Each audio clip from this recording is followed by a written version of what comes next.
हमारे साथ हैं केंद्रीय मंत्री बीएल वर्मा। वर्मा साहब, समाजवादी पार्टी ने प्रशासन को चेतावनी दी है कि अगर वो मनमानी करने की कोशिश करेंगे तो उनके कार्यकर्ता मिल्कीपुर में घुस जाएंगे और कानून व्यवस्था को हाथ में लेने को मजबूर होंगे। क्या कहेंगे इस पे आप?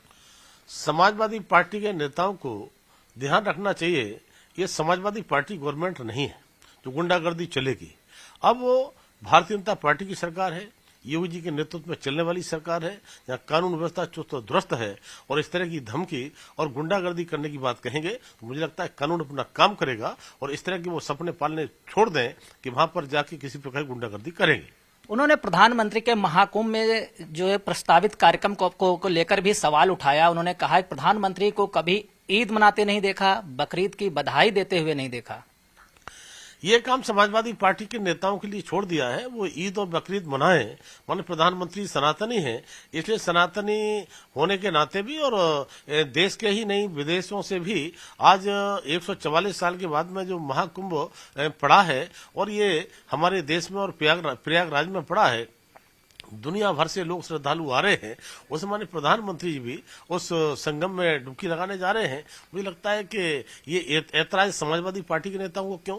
अगर उनको ऐतराज है तो ऐतराज करते रहें, लेकिन मैं पूछना चाहता हूं जिन्होंने कहा है उनके समाजवादी पार्टी के नेता को सद्बुद्धि दी, मां गंगा मैया ने दी, तो वो भी जाकर गंगा में डुबकी लाने गए थे, तब तो उन्होंने रोका नहीं।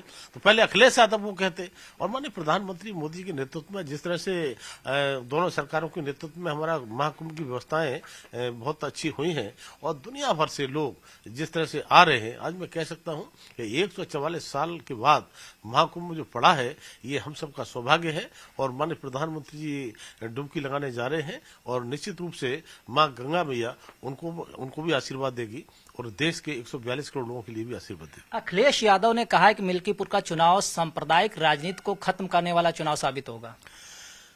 देखिए, अखिलेश यादव तो बौखलाए हुए हैं। कभी वो दिल्ली में केजरीवाल के साथ में बात करते हैं, तब मैं कहूँगा कि अखिलेश यादव जी संगम में डुबकी लगाते हैं तो वो यमुना जी गंगा यमुना सृष्टि मिलती हैं। और मुझे लगता है केजरीवाल के साथ में डुबकी यमुना दिल्ली में भी लगाना चाहिए।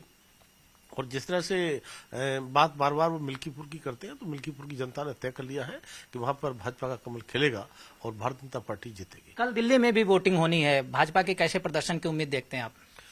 मुझे लगता है कि पूरी तरह से दिल्ली की जनता ने मन बना लिया है और जो कुशासन केजरीवाल के नेतृत्व में दिल्ली में रहा है, देश का दिल दिल्ली कहा जाता है, लेकिन बाकी देश कितना विकास के साथ आगे बढ़ रहा है और वहीं पर दिल्ली में घुसते हैं तो चाहे वो नाली हो, चाहे वो सड़क हो, चाहे जो है यमुना जी हो, जिस तरह से जो हाल कर रखा है, मुझे लगता है कि अब दिल्ली की जनता किसी कीमत पर केजरीवाल को बर्दाश्त करने वाली नहीं है और भाजपा का कमल खिलेगा और यहाँ पर बदलाव होगा।